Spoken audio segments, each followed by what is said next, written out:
trabalhou com planejamento já ouviu pelo menos uma vez que existe um ditado árabe que diz: aquele que prevê o futuro mente, mesmo quando acerta.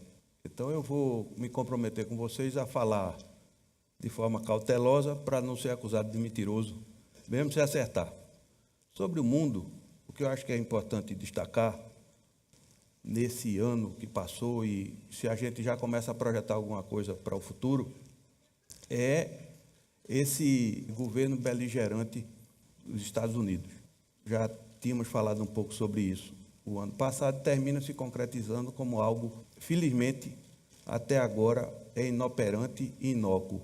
Parece que se conseguiu fazer uma blindagem do novo presidente, de modo a que ele fica restrito, ao que parece, a algumas coisas protocolares, algumas atividades protocolares e ao Twitter, mandando mensagens para todo mundo de forma beligerante. Só que tem um agravante desse quadro: essa beligerância ela tem se traduzido em bravatas, e ele elegeu como oponente o herdeiro da Coreia do Norte. Só que essas bravatas são bravatas perigosas, porque estão sendo tratadas questões muito arriscadas para a situação do mundo. Eu chamaria de bravatas atômicas, e isso é muito perigoso. De qualquer forma, eu acho que é algo que precisa sempre estar prestando atenção, mas tem se configurado numa espécie de perda de protagonismo dos Estados Unidos no cenário mundial. O outro polo de poder importante no mundo é a União Europeia. É uma união ousada, juntar tantos países diferentes, tantos países com realidades completamente distintas das outras, numa união monetária, e tem sofrido, a gente viu o ano passado e continuadamente vem se observando isso, migração de todo o entorno. Na opinião, certamente, de quem vai para lá, é um lugar muito melhor para se viver.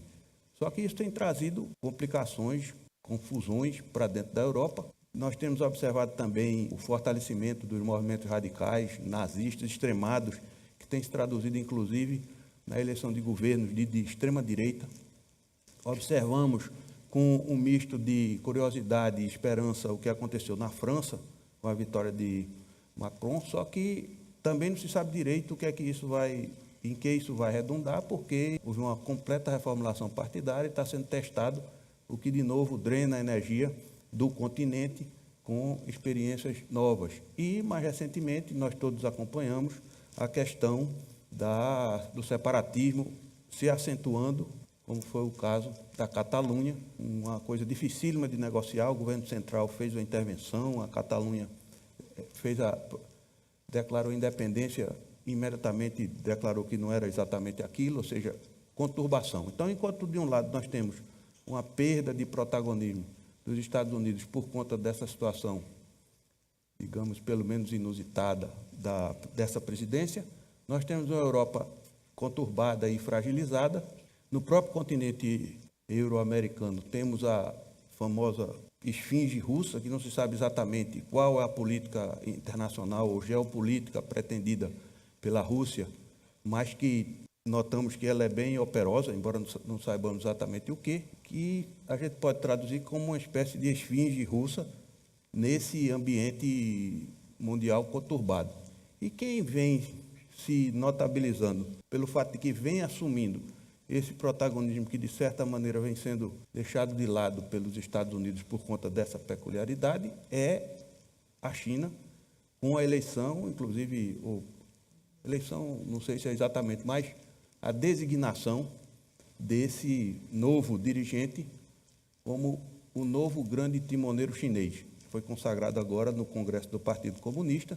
Quando eu estive lá na China pela primeira vez, acho que há uns 10 anos passados, o guia, que por sinal falava um português perfeito, eu perguntei onde é que ele tinha aprendido, ele disse no Departamento de Línguas Menores da Universidade de Pequim. Não tinha sotaque português, ele tinha o sotaque brasileiro. Ele fez questão de frisar diversas vezes que existiam dois grandes heróis chineses. Um era Mao Tse-tung, que tinha retirado a China da pré-história e colocado ela na história. E o segundo é que tinha colocado a China na modernidade. Era o grande herói da modernidade, que foi Deng Xiaoping. Agora, acredito que se retornasse lá, esse guia me diria que tem um terceiro componente nessa equação, que é Xi Jinping. O que aparenta, a gente observando de fora, é que tem a missão de fazer retornar a liderança mundial à China. Eles têm plena convicção de que já foram líderes mundiais por volta da Idade Média Ocidental, 1400, 1500. E tem também, e a gente nota isso nas conversas que é possível ter por lá, que eles têm essa pretensão de retornar a essa liderança. E parece que o eleito é o Xi Jinping, que tem se notabilizado por enfatizar essa questão de que a China é uma potência, ou pelo menos trabalhar de forma evidente, demonstrando isso, que a gente não via. Eu não me recordo de ter visto grandes desfiles militares chineses. A gente via grandes desfiles militares russos, aqueles mísseis todos na frente do Kremlin, na Praça Vermelha, mas eu não me lembro de ter visto com frequência desfiles militares chineses, e ele fez questão de fazer isso, inclusive antes do Congresso, foi recente, relativamente recente, do Congresso último Congresso do Partido Comunista, onde ele foi consagrado como novo grande líder. E fez isso de forma muito intensa e bastante pictórica, digamos assim. E tem outro aspecto também importante desse esforço de recuperação da liderança mundial e desse esforço concentrado da China, foi a notícia da reedição da Rota da Seda, da nova Rota da Seda, com um extenso percurso terrestre, acompanhado também de um extenso percurso marítimo, que congrega uma quantidade enorme de países, saindo da Ásia, articulando com a África, também com a África do Norte, chegando na Europa e chegando até Roterdã, pela rota marítima, além da rota terrestre. Então, todo esse esforço transforma, ou pelo menos indica, esse projeto da China de transformar-se numa potência logística internacional. Cerca de 50 países já se mostraram interesse em participar dessa nova Rota da Seda, dessa nova realidade mundial protagonizada pela China. Finalizando a parte do mundo, acho que seria interessante a gente dar uma olhada nessa visão otimista de longo prazo. E aí, nós fazemos aqui uma homenagem a esse personagem aqui que eu vou passar. Eu acho que vocês já viram. Ele é o criador desses gráficos das bolinhas que andam. Ele tem várias palestras já feitas no TED, e essa aqui que eu vou apresentar é uma bem otimista sobre a tendência mundial de longo prazo. A gente está levantando aí um farol mais alto ainda, mostrando esse novo horizonte. Ele trata 200 países em 200 anos. Chama-se Hans Röhling, que infelizmente faleceu esse ano, e esse pequeno vídeo é em homenagem a ele. Visualization is right at the heart of my own work too. I teach global health. And I know having the data is not enough. I have to show it in ways people both enjoy and understand.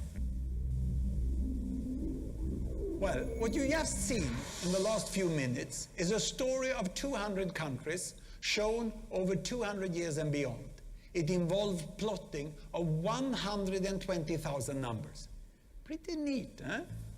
Bem, é uma visão otimista, mas uma visão bem fundamentada em dados. Ele notabilizou-se pela quantidade enorme de dados com que trabalhava e conseguia chegar a essas apresentações visuais. Eu gostaria de destacar esse aspecto aqui que diz respeito a algo que eu falei no ano passado, que foi a disrupção digital a qual estamos submetidos todos, pessoas, empresas, países, regiões, estados, cidades. Essa aqui é uma lista de empresas e o tamanho do círculo diz respeito ao valor de mercado dela, de 1917, 50 a 50 anos, 100 anos depois. Então, nós tínhamos aqui, entre as 5 primeiras, a indústria de aço, uma indústria de telecomunicações nascente, aço, alimentos e uma de petróleo. 50 anos depois, nós temos a IBM aqui em primeiro lugar, uma principal empresa, depois a AT&T, a Kodak, General Motors, entra aqui uma empresa de automobilística e entre as 5, uma empresa de petróleo. Reparem as maiores empresas de hoje. Apple, Alphabet, que é o grupo do Google, Microsoft, Amazon e Facebook. As 5 maiores são 5 empresas da era digital. Isso é um retrato, uma evidência do impacto sobre toda a realidade empresarial e, como eu disse, com reflexos na nossa atividade também, em todos os negócios.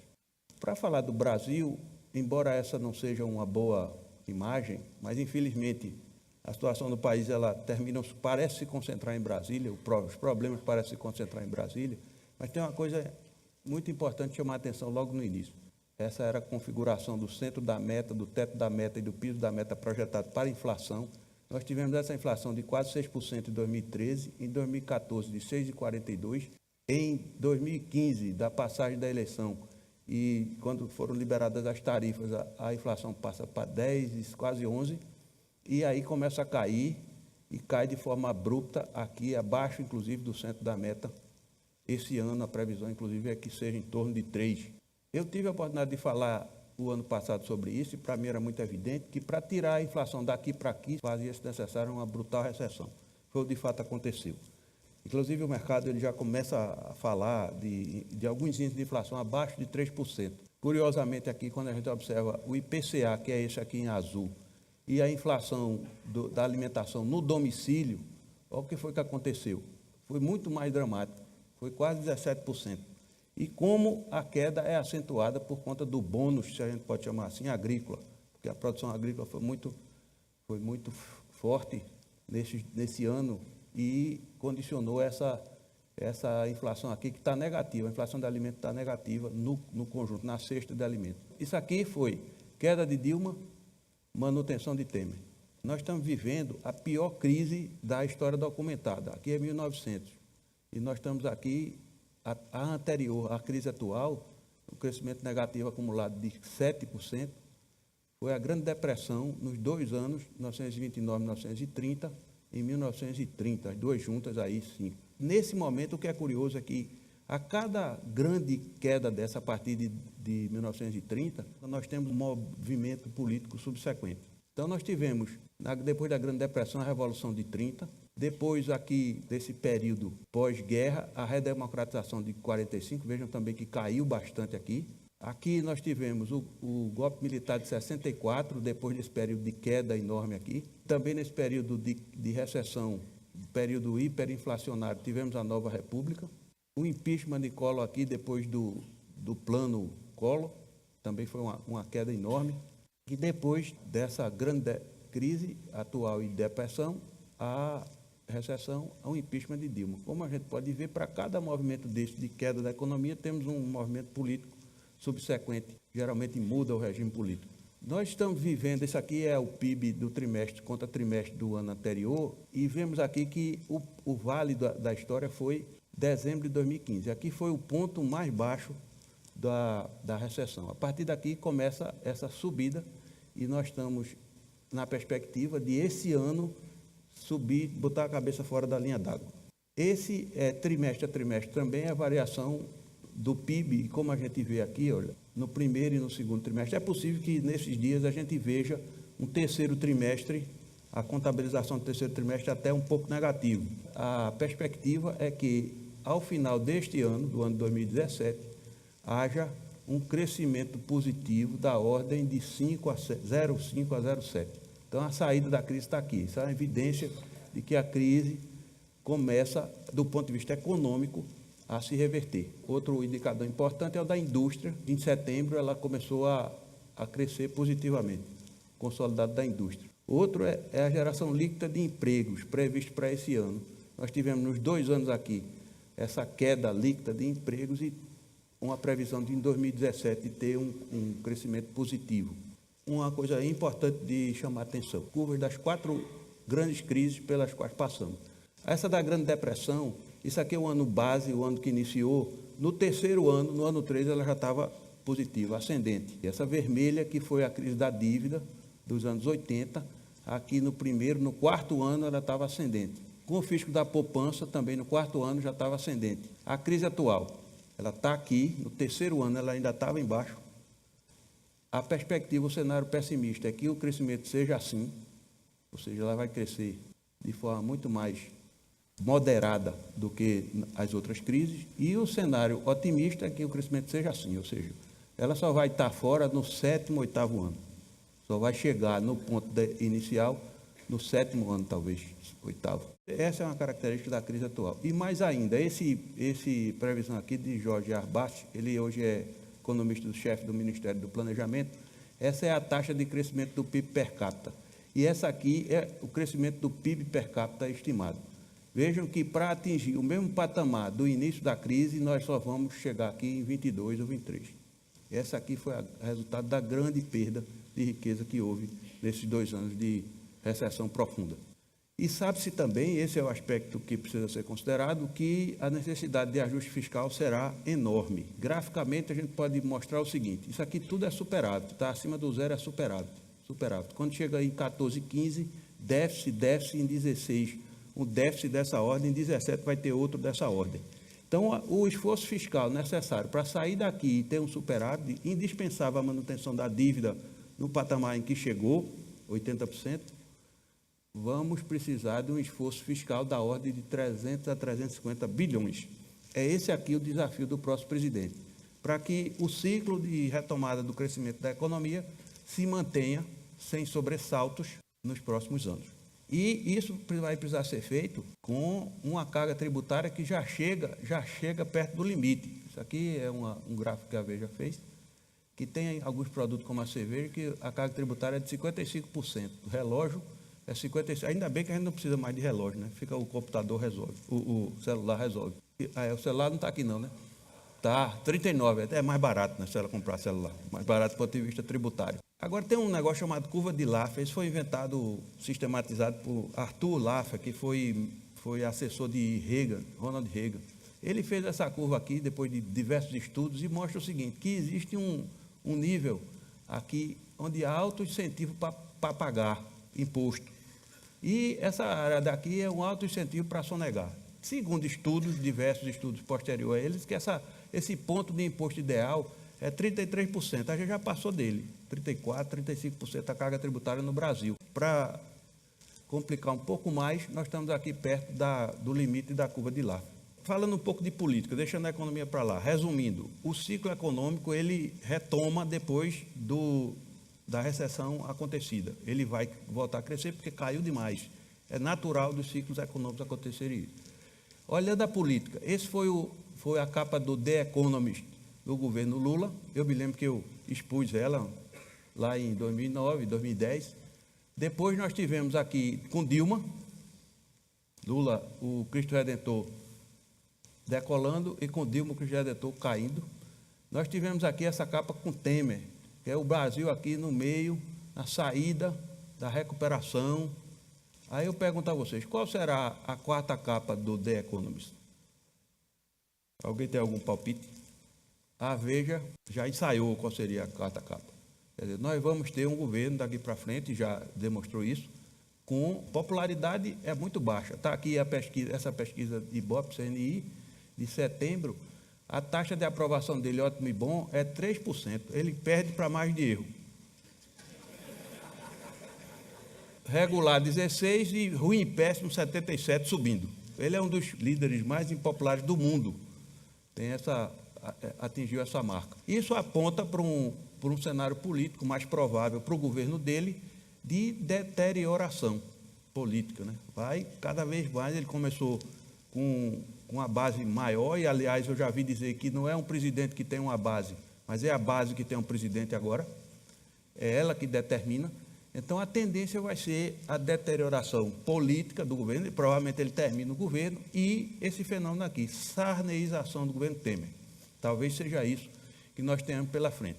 Uma jornalista me perguntou, no auge da confusão, ali sai, não sai, Joerle, aquela coisa toda, perguntou o que é que eu achava do presidente Temer. Eu disse que ele achava que ele era o presidente patchwork, porque a manutenção dele no poder via TSE foi resumida de forma curiosa por mim. Além da sarneização política e da itamarização econômica, Temer inaugura a dilmarização judicial, emulando o calvário da companheira de chapa no segundo mandato. Quer dizer, ele consegue juntar tudo que tem de ruim, conseguiu juntar dos presidentes anteriores e, no entanto, tem se mantido, no entanto, tem feito. Esse país é muito curioso e tem feito reformas, coisa que presidentes populares não conseguiram fazer. Então, para resumir, eu diria o seguinte: a economia melhora, mas a política ainda gera incerteza. Primeiro, a economia começa a recuperar-se do ciclo recessivo de 2 anos, a política complica-se de modo expressivo e aumenta a incerteza, a política afeta a recuperação econômica, mas não a interrompe. Só a política não interrompe. Claro que essa responsabilidade nossa aumenta, porque se a gente colocar um presidente populista no lugar, substituindo Temer, nós vamos ter 2, 3 anos, aí eu não sei se o tecido social aguenta mais 2, 3 anos de confusão, sem estar no caminho virtuoso, vamos dizer assim. E o que virá em 2018, diante desse quadro? Ninguém sabe. Todavia, dá para fazer algumas projeções. Esse camarada aqui é James Carville, foi estrategista político de Bill Clinton na campanha. Na campanha de Clinton, todo mundo dizia para Clinton, todos os assessores estavam dizendo que ele tinha que combater a guerra do Golfo, porque o antecessor dele, o George Bush pai, tinha invadido o Golfo, aquela confusão, e só que a popularidade do George Bush pai era altíssima. E esse cara escreveu no comitê de campanha enorme no quadro lá, disse: é economia, estúpido. Ou seja, o problema é econômico. Trate a economia, porque a economia estava ruim, e Clinton fez isso e ganhou. Observando isso tudo depois do que passou, eu chego a acreditar que o que derrubou Dilma foi a inflação.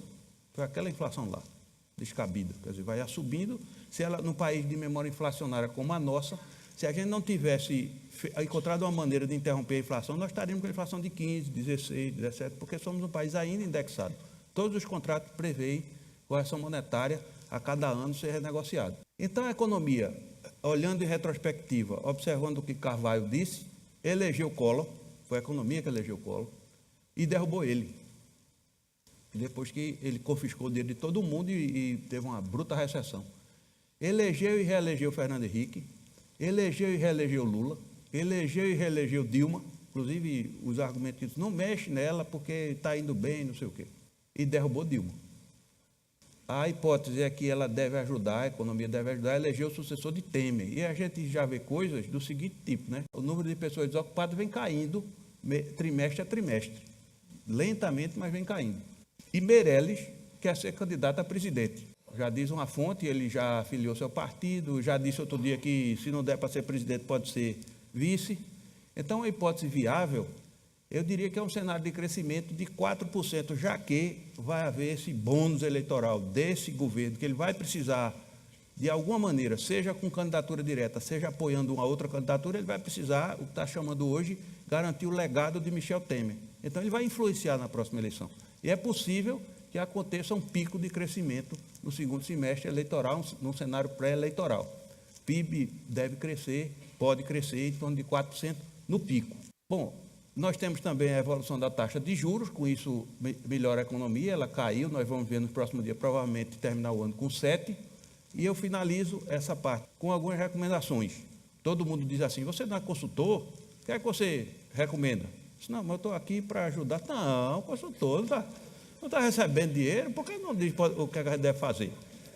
Aí eu sucumbi a esse chamamento, essa sugestão, e faço algumas, porque foi um artigo específico que eu escrevi sobre a recuperação da crise, algumas sugestões, recomendações. Primeiro, de que tudo, manter a cautela. Essa não foi só uma das maiores recessões da história brasileira, como também será a de mais lenta recuperação. Por isso, não abrir mão da cautela é vital. Segundo, retomar o risco com cuidado. Todavia, com o início do desanuviamento do horizonte, já dá para aumentar um pouco o risco, começar a programar, arriscar aquela dose de ousadia que caracteriza os verdadeiros empreendedores, com cautela.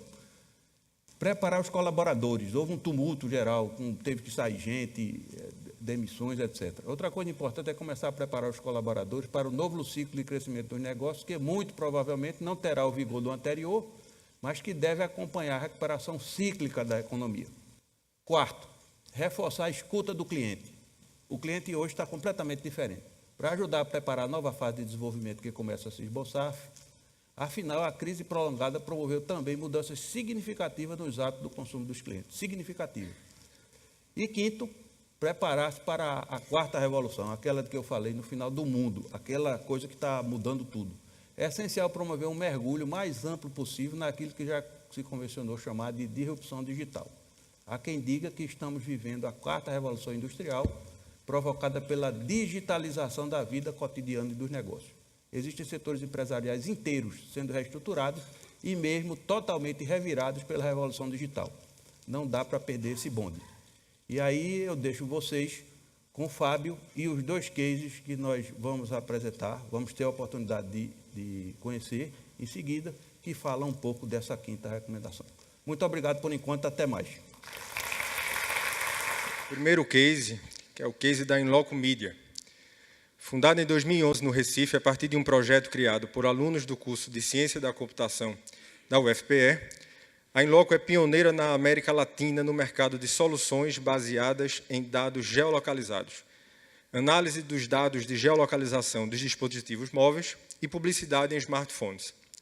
Sua exclusiva tecnologia, eleita a mais precisa do mercado global em 2014 pela Microsoft, conta com um raio de precisão de 2 metros e coleta dados de localização 100% anônimos. A Inloco Media conquistou 2 troféus de ouro em parceria com a agência Ginga, além de ter sido considerada uma das 15 startups mais promissoras do mercado publicitário no Cannes Lions. Para apresentar o case da Inloco, convido ao palco Alon Gomes, sócio fundador e diretor de engenharia da empresa.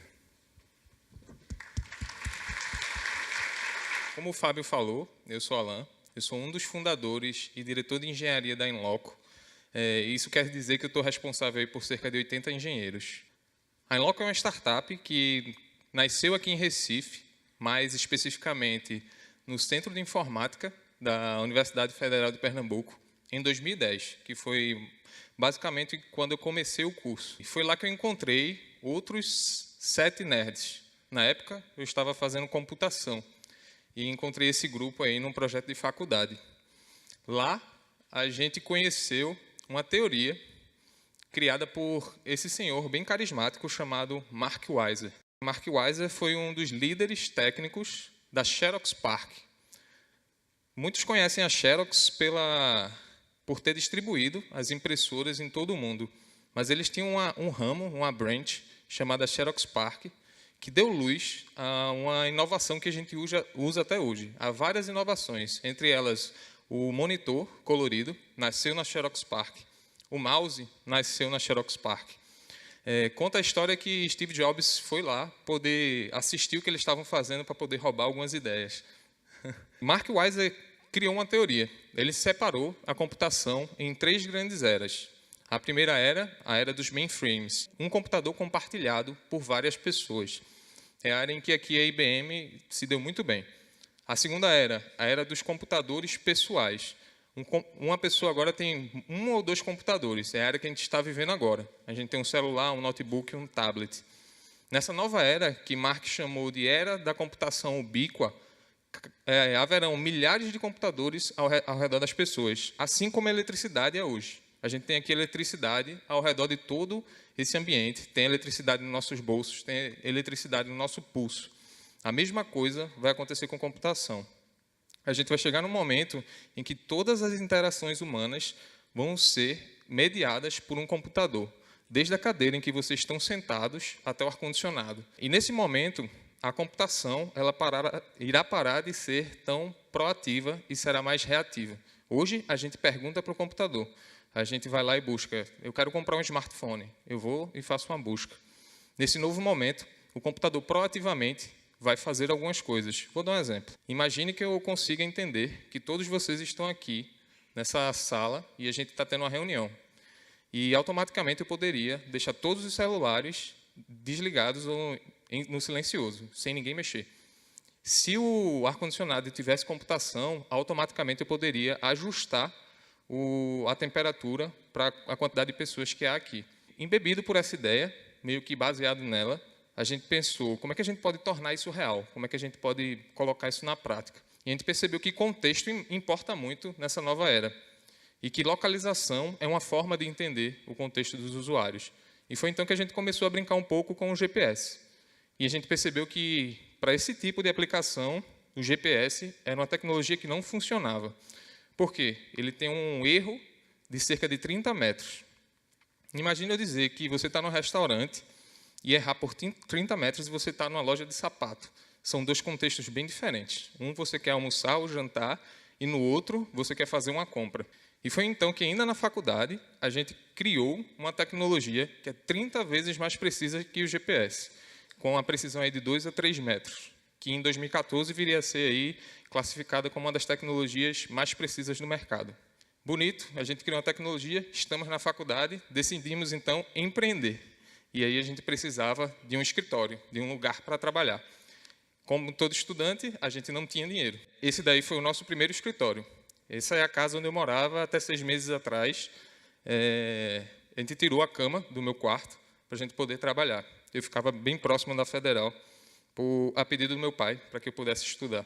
Começamos a empreender dentro do meu quarto e a gente percebeu que a gente precisava ir para o mercado, testar essa ideia, saber se ela era válida para o mercado. E começamos a participar de vários concursos de startup.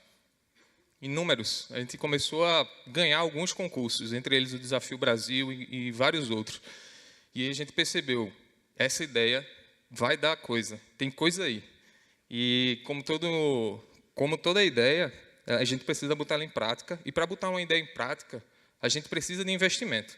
E foi então que a gente começou a tentar captar investimento. Jovens, saídos da faculdade, sem nenhum histórico, claramente não iria dar certo. A gente recebeu 30 nãos, a gente bateu na porta de todos os possíveis investidores que a gente conhecia ou sabia. E foi então que, miraculosamente, 2 anos depois, alguém acreditou na nossa história, na nossa ideia, que foi o Buscapé. A gente foi investido nessa época pelo Buscapé, por Romero Rodrigues, o atual CEO do Buscapé na época. Tá, a gente tem um projeto, tem uma ideia, estamos com dinheiro, o que é que a gente vai fazer? E eu gosto de pontuar essa época aqui na Inloco como a odisseia de grandes erros. A gente primeiro pensou, vamos resolver uma dor do usuário. Vamos criar um aplicativo de shopping para que as pessoas não se percam mais no shopping. E, claramente, isso vai dar muito certo. Deu muito errado. Deu muito errado porque ninguém queria pagar por isso. O dono do shopping não queria pagar, o usuário final não queria pagar. Bem, vamos pensar mais grande. Vamos testar, então. Imagine que a gente pudesse criar um Google Maps dos ambientes fechados. Botar todos os aeroportos, todos os shoppings, todos os cinemas. Claramente, a gente errou de novo. A gente tinha um problema de operação e de escala e o mercado não estava pronto para isso. Não sabíamos ainda também que cliente iria usar isso. E foi então que a gente viveu uma crise em 2014. Tínhamos uma grande ideia, mas até agora ela não tinha se provado economicamente. Bem, e foi então que a gente olhou para dentro, olhou para o nosso investidor, no caso o Buscapé, e a gente percebeu que eles sabiam fazer alguma coisa muito bem, que é entender o comportamento online das pessoas. Por exemplo, quando você busca alguma coisa na internet, vou buscar uma geladeira e vou lá no Buscapé. Provavelmente, ou você está no momento de comprar, ou logo mais você vai fazer aquela compra. Imagine eu poder fazer isso através do entendimento das pessoas no mundo físico. E foi então que a gente fez uma pergunta. O online entende muito do comportamento do consumidor, mas ele não entende do comportamento online do consumidor. Imagine aí do exemplo que eu dei aí da geladeira. Se eu pudesse entender que a pessoa tinha ido na Ricardo Eletro, e claramente ela voltou depois para buscar uma geladeira. E foi depois dessa pergunta que a gente criou um produto chamado Inloco Media, que é uma plataforma de anúncio com essa capacidade de entender o comportamento offline do consumidor. Eu vou dar um exemplo desse case, que é o case da IASG. Foi uma campanha que a gente criou para pessoas que tinham visitado, pelo menos uma vez, outras escolas de inglês no mês passado. Claramente, a pessoa estava procurando outras escolas de inglês. A gente tirou o risco da publicidade por entender o momento certo e a hora exata de ativar o usuário, não incomodando o usuário e trazendo um valor muito grande para a marca. Esse é um produto único. Não existe isso no mundo. Uma capacidade de interagir com o consumidor dentro de uma loja e a capacidade de mensurar o impacto da publicidade no mundo físico. E foi então que a gente começou a crescer. Já temos hoje uma carteira de mais de 300 clientes. Fomos escolhidos como uma das startups mais inovadoras da América Latina. E para comportar tanto crescimento, a gente teve que criar uma nação. Em 9 meses, saímos daqueles 8 nerds para 170 pessoas. Vou parar um pouco aqui a nossa história, porque eu parei um pouco esses momentos para pensar no impacto que isso tem no ecossistema. E eu me lembro de uma aula que eu tive de geografia na 8ª série, em que o professor falou: o Brasil tem um problema, e esse problema é de fuga de cérebros. As pessoas inteligentes estão saindo do Brasil para ir para Estados Unidos, Europa, onde os desafios estão lá. E parando para fazer uma autoanálise do papel da In-Loco para o ecossistema, um deles claramente a gente está retendo talentos. A gente trouxe gente do MIT, do Facebook, do Google, tanto retendo quanto atraindo. Bem, isso é só a nossa nação. A gente precisa também de um novo lugar para ficar. E foi então que a gente teve que achar um novo escritório. Isso aí é um prédio que fica na frente do Marco Zero, provavelmente vocês conhecem, e hoje é todo habitado pela In-Loco. Outra pausa que eu queria fazer aqui isso é icônico, isso marca uma nova era da economia, que já vem sendo transformada aí pelo Porto Digital, porque esse era um prédio de um antigo banco, e hoje é uma startup. Como todo empreendedor, a gente é ousado e não sabe o momento de parar, e como todo recifense, a gente é bem megalomaníaco. O nosso próximo passo é levar essa tecnologia que é única no mundo, daqui de Pernambuco, do Nordeste, para o mundo todo. Muito obrigado. Obrigado e parabéns, Alan. Vamos agora para o segundo case. É o case da Duca. A Duca foi fundada em 2015 e é o maior grupo de comunicação e inovação do Norte-Nordeste, com mais de 250 colaboradores. Convido ao palco Queiroz Filho para nos contar um pouco mais sobre esse negócio. Queirozinho, qual a motivação para criar a Duca? De onde foi que surgiu essa ideia? Eu não diria que teve uma motivação única ou sei lá, foi muito menos uma motivação e muito mais uma inquietude.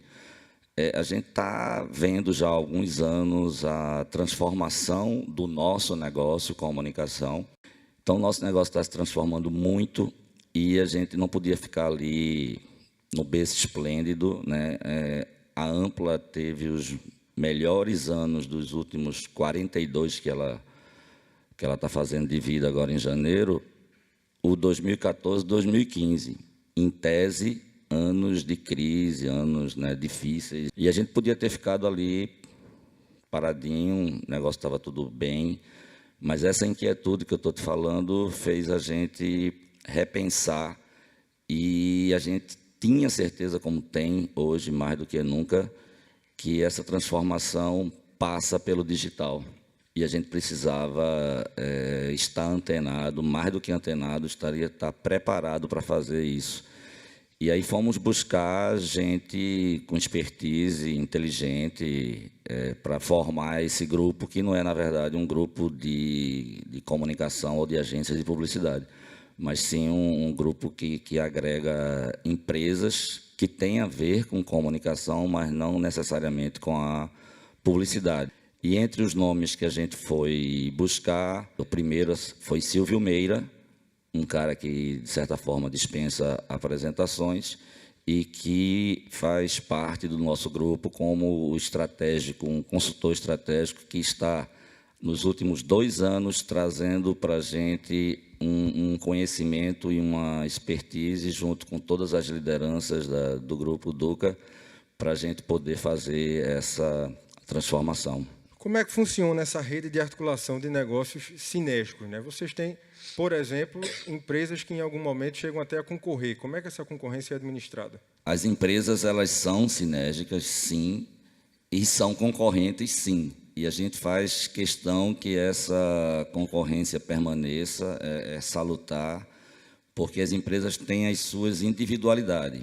Em cada empresa, nós temos sócios que lideram a empresa. E cada um tem um perfil diferente e tem a forma de atuar. Por trás de tudo existe, claro, uma gestão e uma filosofia que parte dos 42 anos de experiência nosso na Ampla de gerir negócios e de gerir empresas, e que a gente levou esse know-how para as empresas. Mas cada uma tem uma expertise, tem lideranças que cuidam da empresa. Nessa estrutura do Grupo Duca, você tem agência de publicidade. Quais seriam os outros negócios? O grupo iniciou com 2 agências de publicidade, né, a Ampla, e nós fomos buscar no mercado a Plano B, dos sócios Tony Ferreira, Matheus Asfora e João Souza Leão, que foram, 15 anos atrás, no início dos anos 2000, foram estagiários da Ampla, com um grande espírito empreendedor, e a gente resolveu juntar, que esse é o grande negócio que a gente, de fato, faz, juntar pessoas inteligentes para poder fazer um bom negócio. E, no momento em que a gente estava para lançar, a gente trouxe para o nosso lado também a agência Grupo 9, que tem uma grande tradição, sempre foi a maior concorrente da Ampla no mercado, e nós juntamos a tradição do Grupo 9, essa inquietude dos meninos da Plano B, e criamos a BG9, que concorre diretamente com a Ampla, tem contas conflitantes. Eu saí da Ampla para justamente não ficar envolvido em operação diretamente dos clientes, porque as lideranças é quem trabalham isso, e a gente cuida do back-office das empresas. Então, assim, as empresas elas se complementam, porque fora essas 2 empresas, tem empresas mais voltadas para a área de tecnologia, a Nord Games, por exemplo, a Joga, que é uma empresa de mídia de performance, a Mova, que é uma empresa de live marketing que ajuda a TGI algo mais e está realizando esse evento, como realiza outros eventos aqui no mercado. A Matmore, que é empresa do grupo EQI, de Silvio Meira, Tex Sodré e Serginho Cavalcante, que são nossos parceiros estratégicos nessa transformação. O que é que o mercado ganha com essa iniciativa, num formato diferenciado, reunindo tantos negócios diferentes, mas que têm sinergia? Quando a gente resolveu falar isso para o mercado, fez 2 anos agora, foi no dia 18 de novembro de 2015, em plena crise. Teve aplausos de muita gente do mercado, mas teve também muitas críticas, o que é normal, mas assim, coisa de megalomaníaco, maluco, fazer um negócio desse num momento que todo mundo está puxando o freio de mão e o cara está botando o pé no acelerador. Para a gente, os 2 anos, 14 e 15, foram excelentes. E é bom a gente transformar, mexer em time que está ganhando, quando está ganhando. A gente viu aqui também há pouco, na palestra de Chico, as empresas que eram líderes em 1917, 1967 e 2017. Algumas nem existem mais e que eram líderes mundiais, né? Ali são todas líderes mundiais. Então, é importante estar olhando para esse futuro sem ter a pretensão de acertar, até porque Chico também falou que acertar é meio mentiroso, mas com a coragem, a ousadia de empreender e de buscar gente que, junto com você, possa fazer um negócio diferente. Já vi, Queirozinho, que vocês têm o objetivo de atingir uma fatia de 50% da receita a partir de negócios, produtos e serviços digitais. Como esses negócios mais tradicionais se articulam com os novos negócios digitais? Tudo isso termina virando uma coisa só na hora que a gente foi buscar Silvio Meira, né, para ser esse nosso parceiro estratégico. A gente já tinha essa certeza dessa transformação digital. E uma coisa que é fato é que nós, consumidores, seres humanos, enfim, nós estamos muito mais avançados na digitalização do que as empresas. As empresas ainda precisam evoluir nessa digitalização das suas marcas, dos seus negócios, para acompanhar o movimento do consumidor. E é aí que a gente vê esse grande foco de negócio para colaborar com as empresas no amadurecimento digital delas, porque quem não quem não fizer isso vai realmente ficar para trás. Não tem outro caminho, não adianta brigar com isso. Então, é por aí que a gente vê como uma meta futura, e não é um futuro muito distante, desses 50% dos nossos negócios estarem voltados para a área digital. E até os próprios veículos chamados tradicionais, eles estão se digitalizando. A Inloco, inclusive, está podendo ajudar nessa digitalização das empresas não digitais. Para concluir, apenas uma curiosidade. De onde vem o nome Duca? Caralho, Fábio. Precisa mesmo eu dizer essa porra? Eu Pode acho ser que a que tenha grande gente que não maioria aqui conhece. deve saber. Mas é uma abreviatura do caralho, que eu vivo assim, tudo que eu acho realmente fora do normal, acima da... Obrigado. Bom, vamos chamar Francisco agora para concluir a programação da noite e falar sobre as perspectivas para Pernambuco e o Recife. Eu vou retomar o que eu tinha a dizer, começando por esse mapa mundi aqui, feito por um pernambucano.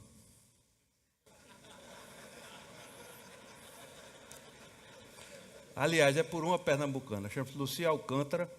Essa é a logomarca do filme que o filme está entrando em produção. Chama-se, sintomaticamente, o melhor documentário do mundo. Pernambuco nessa história toda. Nesse mundo globalizado, no Brasil saindo de uma crise, como é que se comporta a economia pernambucana? A gente tem visto aqui ano a ano que a curva da economia pernambucana ela é muito semelhante à curva do Brasil. É a mesma trajetória, vamos dizer assim. Então, nós tivemos aqui, a partir do início da crise, né, do primeiro trimestre de 2014, nós tivemos aqui, Pernambuco estava ainda acima do Brasil, depois cai, passa um período embaixo e começa aqui a descolar novamente. Então, talvez seja essa a trajetória daqui para frente, acompanhando o sentido geral da curva, mas como antes da crise, talvez um pouco superior ao crescimento do Brasil. Então, essa deve ser a tendência. Eu digo deve ser, porque, diferentemente do país, quando olhamos a economia estadual, a dificuldade de interpretar, de coletar, de analisar dados é muito grande, porque enquanto no Brasil todo mundo analisa o país, né, todos os centros de pesquisa, todas as instituições oficiais, todos os analistas focam o país, quando trata do Estado, por ser uma região menor, óbvio, não é só um problema de Pernambuco, é um problema dos estados, nos municípios ainda pior. Então, nós temos dificuldade de tratar os números, de fazer ainda extrapolar mais dificuldade ainda que em relação ao país. Mas a tendência que se apresenta é essa aqui, de uma retomada pouco superior ao país, como acontecia antes da crise se instalar.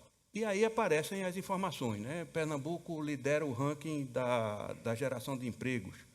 Pernambuco gerou mais vagas. Pernambuco liderou a criação de empregos em setembro. Pernambuco foi o primeiro na geração de empregos, e por aí vai. Quer dizer, se é verdade essa hipótese de que o crescimento retoma superior ao Brasil, também o ritmo de retomada dos empregos deve se repetir de forma mais acentuada, principalmente porque os investimentos foram feitos. A hipótese pela qual pode-se explicar o crescimento de Pernambuco acima da curva brasileira antes foi porque a taxa de investimento na economia de Pernambuco, que é uma economia pequena, foi maior do que a taxa de investimento na economia brasileira. Quando isso acontece, a tendência da economia é crescer mais.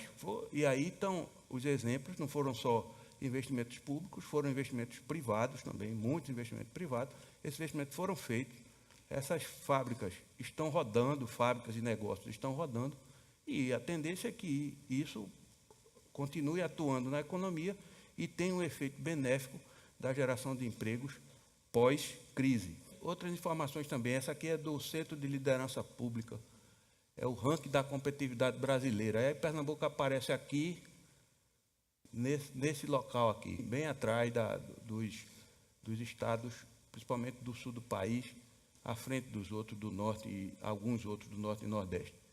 Também, se a gente compara dentro do Nordeste, Pernambuco aparece aqui em terceiro lugar. Esses indicadores que compõem que foram usados para fazer esse ranking são diversos, mas tem alguns que vale a pena observar com mais atenção, né? Potencial de mercado, infraestrutura, capital humano, educação, sustentabilidade, segurança pública, solidez fiscal, eficiência da máquina, inovação e sustentabilidade ambiental. Quando a gente pega a média do Brasil, o que é essa aqui? Essa é a média do Brasil, a média dos estados do Brasil. Quando joga aí Pernambuco, o que é que acontece? O que é que a gente vê? Aparece nitidamente a diferença em relação à segurança pública. Então, esse índice puxou o Pernambuco para baixo do ranking. Foi a segurança pública que fez isso. A gente vê aqui de forma muito eloquente. Por outro lado, vê também esses dois indicadores aqui, eficiência da máquina e solidez fiscal, superiores à média brasileira, bem superiores aqui. Também sustentabilidade ambiental. São informações que a gente vai coletando um pouco para entender o que é que está acontecendo na economia do Estado. Recentemente, uma informação, um mapa do desemprego feito pelo IBGE, que apresenta, isso é no terceiro trimestre de 2017, apresenta esses estados em amarelo, o índice de desemprego na faixa de um dígito. Esse aqui na faixa já do segundo dígito, esses aqui mais amarelo. Esse aqui já mais alaranjado, acima de 11, 12, 13, chegando a 13. E temos aqui esses mais escuros até 15, quase 16. E Pernambuco aparece aqui com 17,9 de desemprego, contra uma taxa média brasileira de 12 alguma coisa. Então, mais uma informação que, de certa maneira, se contradiz com a anterior. Essas informações elas vão aparecendo, e uma das coisas que nós queríamos aproveitar a oportunidade para destacar é que, por conta mesmo dessa dificuldade, que é a dificuldade de tratar informações, de coletar dados da realidade estadual, nós, desde que a TGI começou, há 27 anos atrás, nós fazemos a pesquisa Empresas e Empresários. E estamos, nesse ano, retomando a 12ª edição da pesquisa, justamente para investigar esta nova realidade pós-crise. Temos aqui a realização da TGI do NTG, a consultoria técnica da SEDES, a divulgação da Algo Mais e o apoio do governo de Pernambuco. Nós, em 2006, lançamos o livro Pernambuco Afortunado, que dizia respeito ao passado, estava inserido no contexto da pesquisa Empresas e Empresários. 2007 e 2009, a 10ª edição tratou do Pernambuco do presente, o Pernambuco competitivo, e de 2011 a 2014, portanto, antes da crise, exatamente antes da crise, fizemos o Pernambuco desafiado, que tratava do futuro.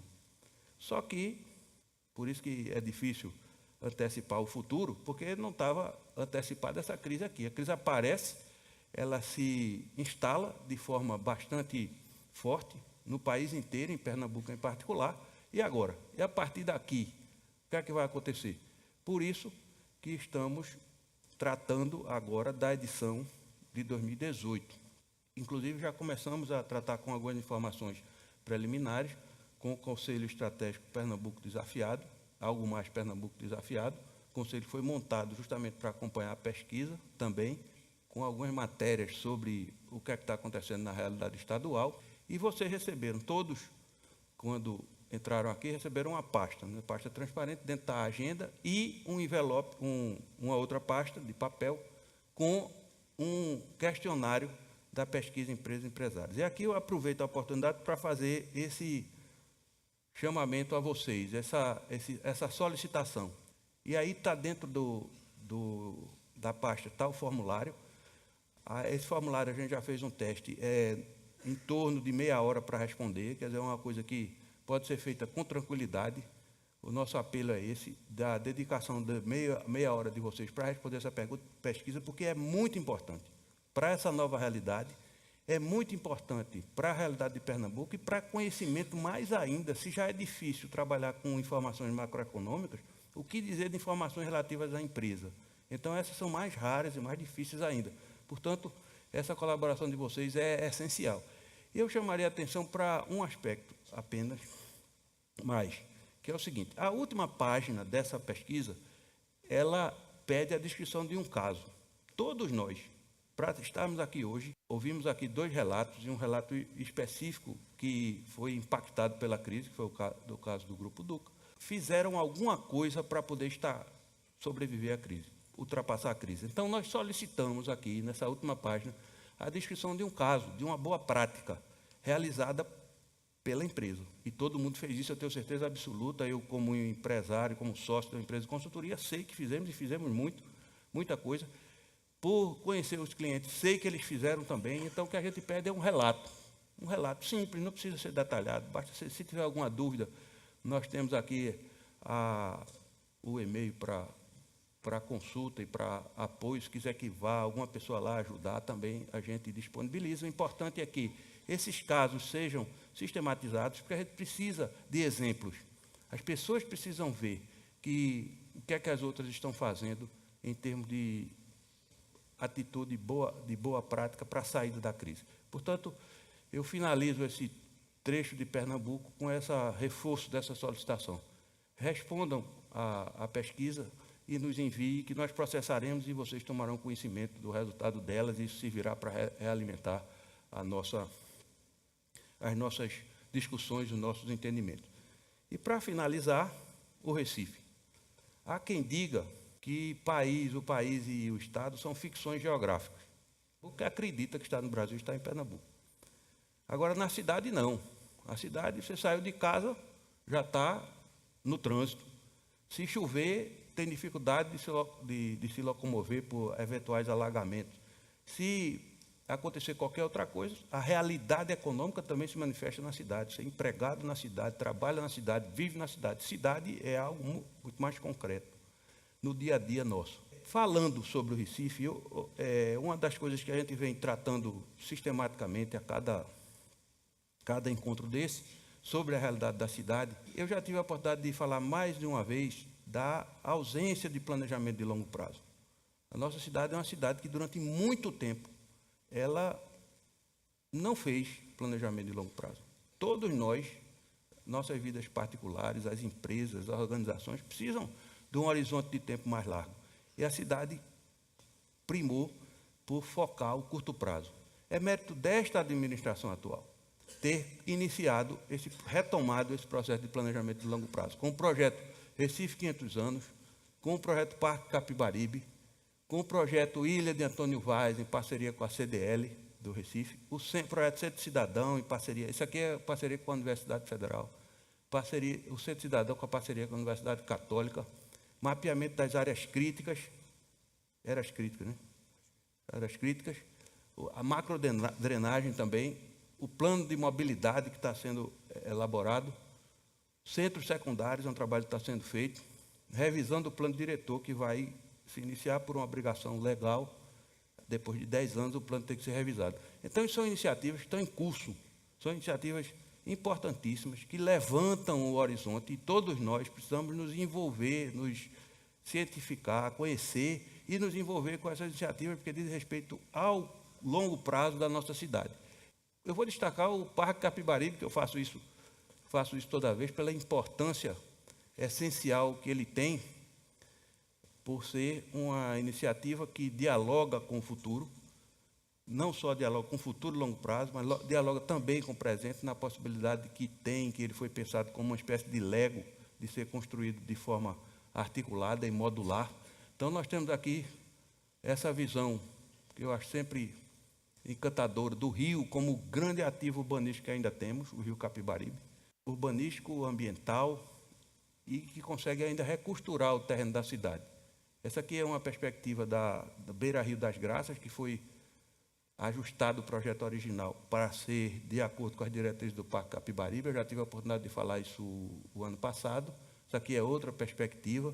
Essa aqui é uma fotografia diurna do Jardim do Baobá, que foi o marco zero da instalação do Parque Capibaribe. Tem essa fotografia artística aí de Roberta Meiralim, da turma que fica no Pier. Hoje já tem um conjunto de barcos, baobarcos, são os barcos que fazem o percurso do rio. E também essas fotografias belíssimas da nova iluminação que foi inaugurada e de noite tem esse ambiente já tratado do ponto de vista luminotécnico. Ele hoje está com o projeto original. Mas eu falei dele e no ano passado eu falei que começava a copiar pelo mundo, não foi? Eu tinha dito isso. Madrid, está lá. Madrid está fazendo a mesma coisa nesse rio aí, no Rio Manzanares. Isso aqui era uma avenida enorme, está transformando num parque beira-rio.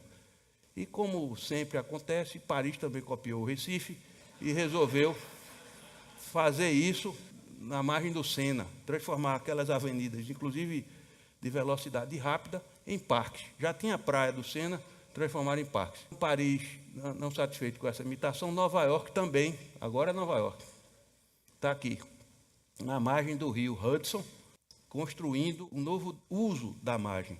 Lá eles têm essa coisa curiosa que eles permitem a ocupação até a linha d'água, permitem a ocupação privada até a linha d'água, coisa que nós não fazemos no Brasil.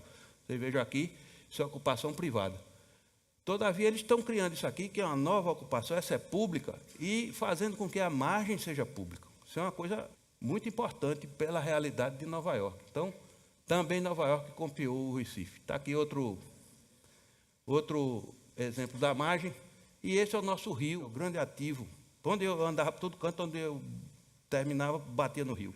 Então, o rio está cortando a cidade inteira. E lá era o rio Hudson. E eu me lembrei, quando eu vi lá em Nova York implantando isso, de um poema de Fernando Pessoa, que diz assim: o Tejo é mais belo que o rio que corre pela minha aldeia. Mas o Tejo não é mais belo que o rio que corre pela minha aldeia, porque o Tejo não é o rio que corre pela minha aldeia. Pode fazer o Hudson que for, pode fazer o Sena que for, a gente tem que cuidar do Capibaribe. E bem, é muito importante chamar a atenção, porque traz a questão da centralidade dessa mudança que a cidade precisa para a nossa cidade. As cidades precisam para a nossa cidade. Outro dia, no programa de Geraldo Freire, ele perguntou: sim, doutor Francisco, o senhor que já viajou muito por aí, já viu muita cidade, qual é a cidade mais bonita do mundo? Sem dúvida nenhuma, respondi logo. A cidade mais bonita do mundo é o Recife. De longe. Segundo lugar, empatado, Paris e Rio de Janeiro. Empatado, lá longe.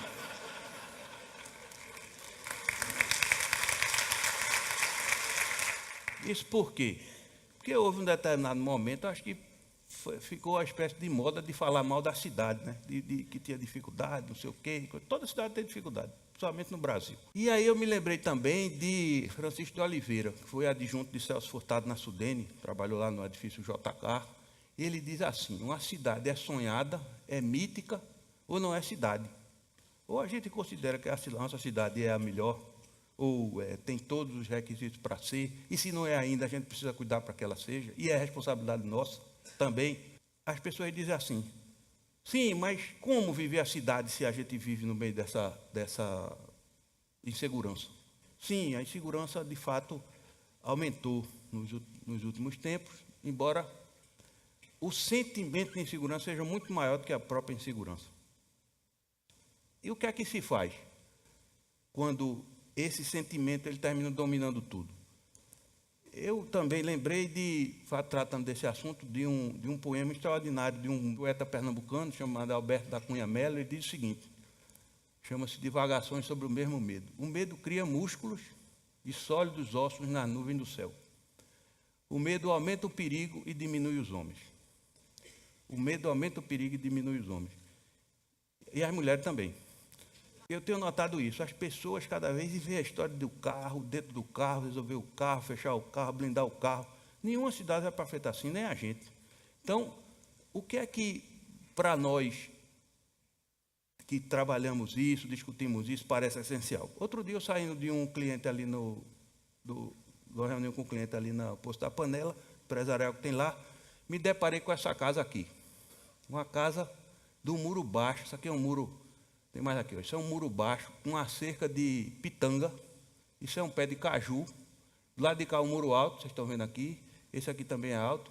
E eu passava toda vez e via a casa sem ninguém. E olhava, nada, ninguém. Aí um belo dia eu saio, está uma senhorinha aqui, tentando tirar um caju. Eu perguntei: ô minha senhora, a senhora não tem medo de deixar um muro baixo desse, não? olhou para mim assim, aí disse, você conhece fulano de tal? Porque esse pessoal de mais idade pensa que a gente conhece todo mundo, né? Você conhece fulano de tal? Eu disse, não, senhora. Ela disse, foi na casa dela. Ela levantou o muro dela, deixou o muro bem alto. Não é que o ladrão pulou, prendeu ela no banheiro, o filho dela, a nora, todo mundo dentro do banheiro, roubou tudo, foi embora, deixou ele preso. Eu não levanto esse muro de jeito nenhum. Se entrar qualquer pessoa aqui, todo mundo vê. Lógico. Ela tem toda a razão. E a gente cada vez mais aumentando os muros. Aumentando o muro, botando uma cerca de arame farpado lá em cima, holofote e tudo mais. Não é assim que a cidade vive. A cidade vive é da interação entre o que é público e o que é privado, de muros baixos. Essa demanda por uma cidade melhor, eu acho que ela não foi ainda atendida. Lá em julho, aquele negócio que aconteceu, a gente não sabe direito o que danado foi. Aliás, teve até consequência, porque essa legislação anticorrupção, ela foi votada no Congresso Nacional depois dessa ida das multidões às ruas. Essa delação premiada, essas coisas todas, foi votada às pressas pelo Congresso, porque eu não sabia o que estava acontecendo. No meu entendimento, isso aqui dizia respeito mais a uma cidade melhor, mais do que propriamente uma questão só política.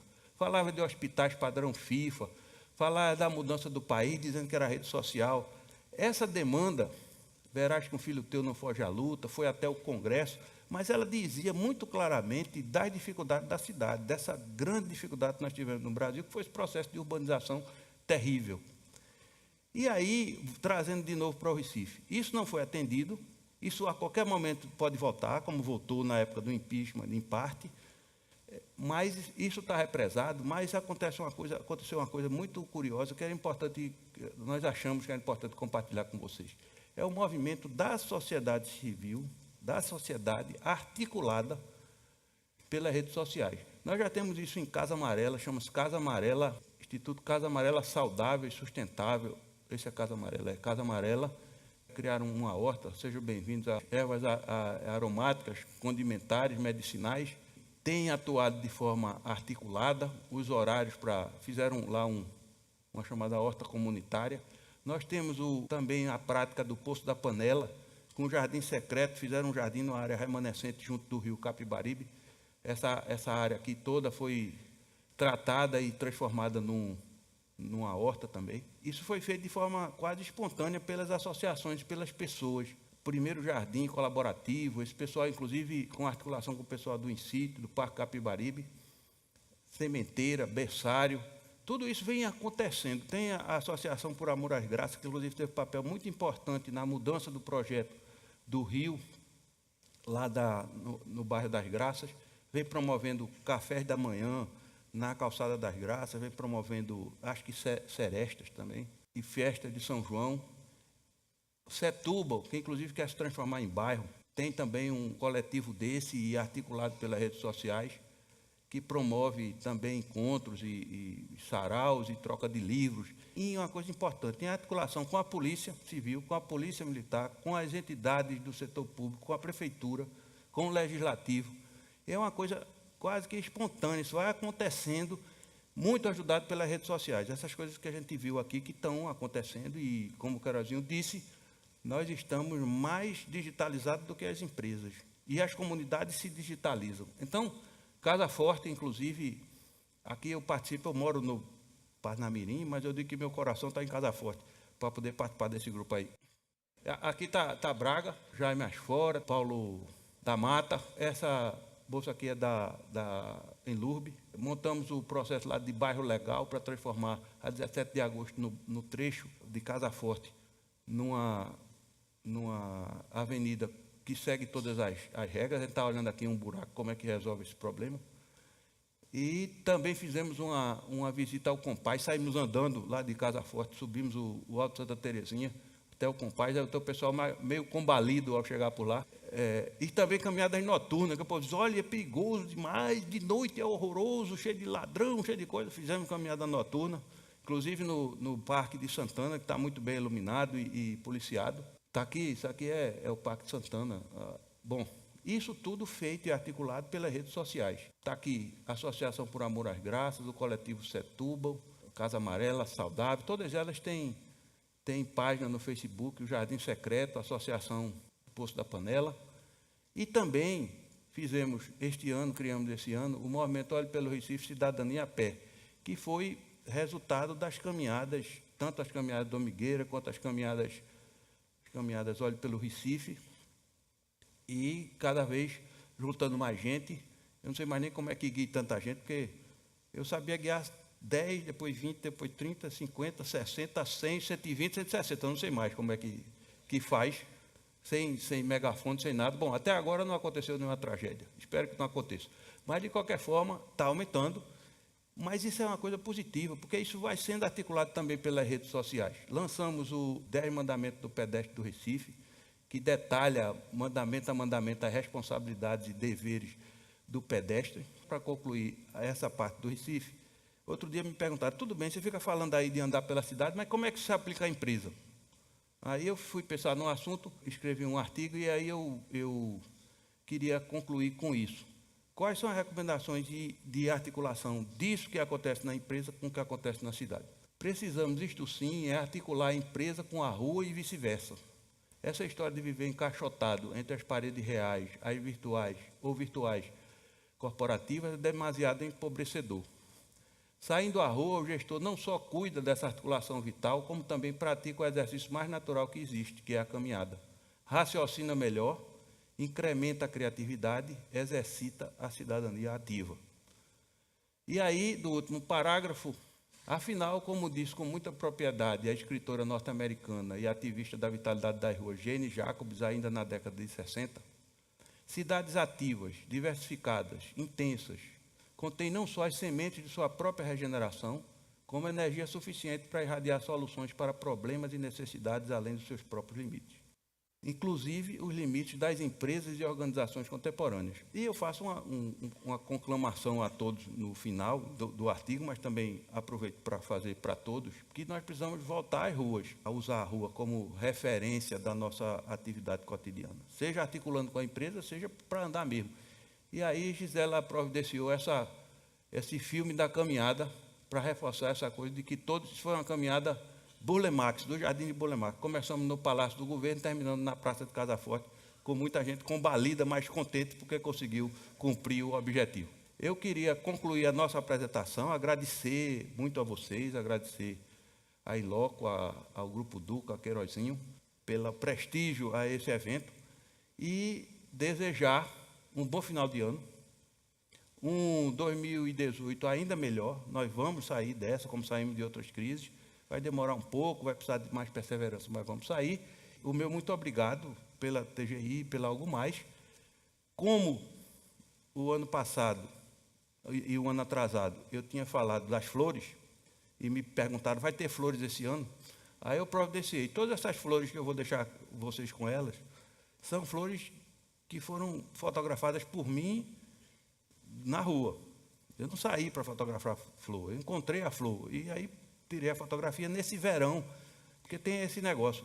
Quando o verão mais se acentua é quando aparecem as flores do Recife, que é a época delas. E eu disse naquela época, há 2 anos atrás, que deixava as flores para suportar melhor a crise. Eu deixo as flores agora para alegrar a recuperação. E deixo também vocês com o Alceu Valença, que está na flor dos seus 71 anos, e também faço uma homenagem a ele com a música dele sobre o verão, o trem da Estação da Luz. Muito obrigado e até um 2018 muito melhor. Tchau.